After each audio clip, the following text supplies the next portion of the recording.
وہ یہ کہہ رہا ہے کہ میں ختم ہو جاؤں، میں بچ ہی نہیں سکتا، تو یہ شیطان ہے جو آپ کی ول پاور توڑنا چاہتا ہے، جو آپ کو یہ پروو کرنا چاہتا ہے کہ تو نہیں کر ہی نہیں سکتا، تو اس جوگا ہی نہیں ہے، پہلی بات۔ دوسری بات، وہ آپ کی سورسز کاٹتا ہے، ہر طرح کی سورس، اور سب سے بڑی سورس ہے اللہ، وہ آپ کو اللہ سے دور کرتا ہے آہستہ آہستہ۔ پہلے نمازیں چھڑوا کے، پھر یہ کہ نمازوں کے حوالے سے دل میں ایک تنگی سی بنا کے کہ یار نماز کیوں میں پڑھوں، سستی سی ہوتی ہے نماز پڑھنے کے حوالے سے، اٹھا نہیں جاتا، نماز پڑھی نہیں جاتی، پھر اللہ سے جو ایک آدھی دعا آپ کر رہے تھے ہفتے میں وہ بھی جاتی ہے، اللہ سے تعلق ہی کوئی نہیں، پھر جو کبھی سوتے ہوئے کبھی اللہ سے بات کر لیتے تھے وہ بھی جاتا ہے، آہستہ آہستہ آہستہ آہستہ اللہ نکلتا جاتا ہے لائف سے، یعنی ہم خود نکالتے ہیں اللہ سبحانہ و تعالیٰ کے کانسیپٹ کو، تو یہ وہ ہماری سورس توڑ ہے، ہمارا تعلق توڑا ہے اللہ سے۔ جب اس نے دو چیزیں کر لی نا، آپ کی ول پاور توڑ دی اور آپ کا اللہ سے جو تھوڑا بہت کانٹیکٹ تھا وہ بھی توڑ دیا، تو پھر سمجھیں کہ وہ سکسیزفل ہو گیا آپ۔ اور یہی بات اللہ نے وارن کی کہ دیکھو وہ تمہارا بدترین دشمن ہے۔ آج ہماری یوتھ ڈی موٹیویٹڈ کیوں ہے؟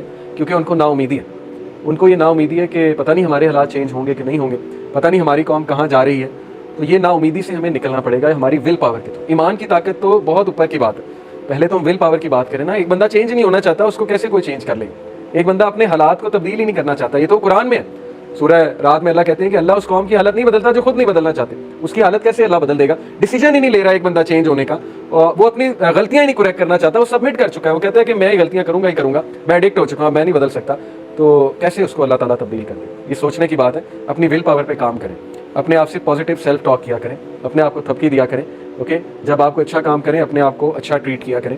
Negative self talk is very bad, چونکہ میں پازیٹیو سائیکالوجی پڑھتا رہتا ہوں، ہمیشہ پازیٹیو انٹرپریٹیشن کیا کریں حالات کی۔ ہر انسان سے گناہ ہوتا ہے، انسان پھسل جاتا ہے، لیکن گیو اپ نہ کریں، یہ نہ کہیں کہ بس اب میں گناہ ہی کروں گا، میں تو عادی ہو چکا ہوں، گناہ میری روٹین بن چکی ہے، اب میں نہیں بدل سکتا، میں نہیں چینج ہو سکتا۔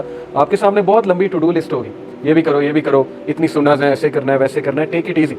اللہ کے نبی صلی اللہ علیہ وسلم نے کہا religion is easy, whoever overburdens himself will not be able to do so۔ Religion آسان ہے، جو کوئی اس میں اوور برڈن کرنے کی کوشش کرتا ہے اپنے آپ کو، اوور برڈن سے مراد ہے کہ بہت سی ذمہ داریاں اپنے اوپر لے لیتا ہے، اور میراتھن کی بجائے جو ہے وہ اسپرنٹ ریس لگانے لگ جاتا ہے کہ ایک ہی دن میں چینج ہو جاؤں گا، اور ایک دن میں چینج نہ ہو تو پھر ڈپریس ہوتا ہے، تو یہ پھر مناسب طریقہ نہیں، کیونکہ پرافٹ صلی اللہ علیہ وسلم نے کہا every one has his time of energy and every time of energy is followed by time of lethargy. ہر انسان پہ انرجی کا ٹائم آتا ہے، انرجی کا ٹائم کے بعد لیتھارجی کا ٹائم آتا ہے، اور پھر کہا but I have hope for the one who is moderate who is on the middle path, لیکن مجھے اس کے بارے میں ہوپ ہے جو ماڈریٹ چلتا ہے، درمیانی راہ اختیار کرتا ہے۔ صحابہ کا بھی آپ طرز عمل دیکھ لیں، وہ درمیانی راہ پر تھے، ہمیشہ وہ اتنے عمل کرتے تھے جتنے عمل وہ کر سکتے ہیں، لیکن فرائض نہیں چھوڑنے۔ فرائض کی اگر میں بات کروں، فرائض تو کرنے ہی کرنے، سو ٹیک اٹ ایزی، اپنے اوپر جو ہے وہ آسانی کرتے ہوئے، رحم کرتے ہوئے، اللہ کے بارے میں ہمیشہ اچھا گمان کرتے ہوئے، یہ مت سوچیں اللہ مجھے پسند نہیں کرتا، اللہ مجھ سے نعوذ باللہ نفرت کرتا ہے، میرے تو بہت گناہ ہیں، پتہ نہیں اللہ تعالیٰ میری دعا سنے گا بھی کہ نہیں سنے گا، یہ سب شیطانی وسوسے۔ اللہ نے جواب دے دیے قرآن میں، سارے جواب دے دیے کہ اللہ تو اس کی بھی دعا سنتا ہے جو بھول چوک میں اللہ کو پکار لیتا ہے، اللہ اس کا بھی رپلائی کرتا ہے، اوکے؟ تو اس لیے ول پاور۔ دوسری بات یہ کہ اللہ سے تعلق کسی بھی طرح، اگر آپ نماز پڑھنے میں اسٹرگل کر رہے ہیں تو جتنی پڑھ سکتے ہیں اتنی پڑھیں، یہ نہیں سوچنا میں تو 5 نہیں پڑھا لہٰذا 1 بھی نہیں پڑھوں گا، مجھ سے تو 5 نہیں پڑھی جاتی 1 بھی نہیں پڑھوں گا، نہیں، اسٹیپ بائی اسٹیپ جتنا آپ اللہ کے قریب ہوتے جائیں گے اللہ اس سے ڈبل آپ کے قریب ہوتے گے۔ تو میں نے لاسٹ لیکچر میں بھی حدیث سنائی تھی، تو ان 2 چیزوں کو کبھی ہاتھ سے نہ جانے دیں، یہ ہمارا اینٹیڈوٹ ہے، ایک ول پاور انشاءاللہ، دوسرا اللہ تعالیٰ سے تعلق۔ اللہ سے تعلق سے ایمان بڑھے گا ہمارا، جب ایمان بڑھے گا ہمیں کیپیبلٹی آئے گی مشکل حالات کا مقابلہ کرنے کی، لیکن وہ ایمان بڑھانے کے ذریعے آپ کو پتہ ہونے چاہیے، اس میں سب سے بڑا ذریعہ ہے اللہ کی عبادت کرنا، اللہ تعالیٰ سے دعا کرنا، اور قرآن مجید پہ غور کرنا، قرآن پڑھنا۔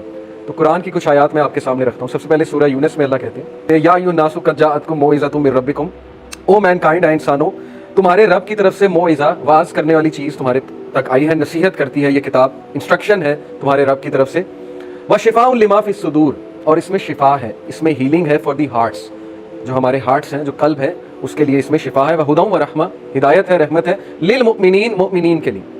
مومنین کون ہوتے ہیں؟ ایمان والے۔ ایمان کیا چیز ہوتا ہے؟ ایمان کے 3 تقاضے ہیں، کوئی بتا سکتا ہے؟ ایمان والا کون ہوتا ہے؟ ایمان کے 3 تقاضے، کیا تقاضے ہیں ایمان کے؟ ایک بندے میں 3 تقاضے ہوں گے تو وہ ایمان والا ہوگا۔ میں ایک ہنٹ دے دیتا ہوں، اٹرنس آف دا ٹنگ، سب سے پہلے ایمان کی شرط ہے کہ زبان سے اقرار کرنا، آمنت باللہ ورسولہ، آمنت باللہ وملائکتہ وکتبہ، میں ایمان لاتا ہوں۔ دوسری شرط utterance of the tongue, affirmation in the heart, heart میں کنفرمیشن، یہ نہیں بس ٹنگ سے اٹر ہو رہا ہے، کنفرم بھی ہے۔ جیسے مثال کے طور پہ میں کہوں میں پاکستانی لاء مانتا ہوں، لیکن میں ریڈ اشارے پہ کھڑا نہیں ہوتا، جب پولیس نہیں ہے ادھر ادھر میں بھاگ جاتا ہوں، کیونکہ افرمیشن نہیں ہے نا، ہارٹ میں نہیں میں نے کنفرم کیا، میں کہتا ہوں جب تک پولیس کھڑا ہے میں ریڈ اشارہ فالو کروں گا، جب موقع ملے گا نکل جاؤں گا۔ تو یہی ہوتا ہے، مسلمان وہ نہیں ہوتا جو لوگوں کو دکھانے کے لیے اچھا بن رہا ہے اور جب موقع ملا تو گناہ کر لیا، کیونکہ اللہ پہ ایمان ہی کوئی نہیں کہ اللہ دیکھ رہا ہے، ایمان بہت ویک ہے۔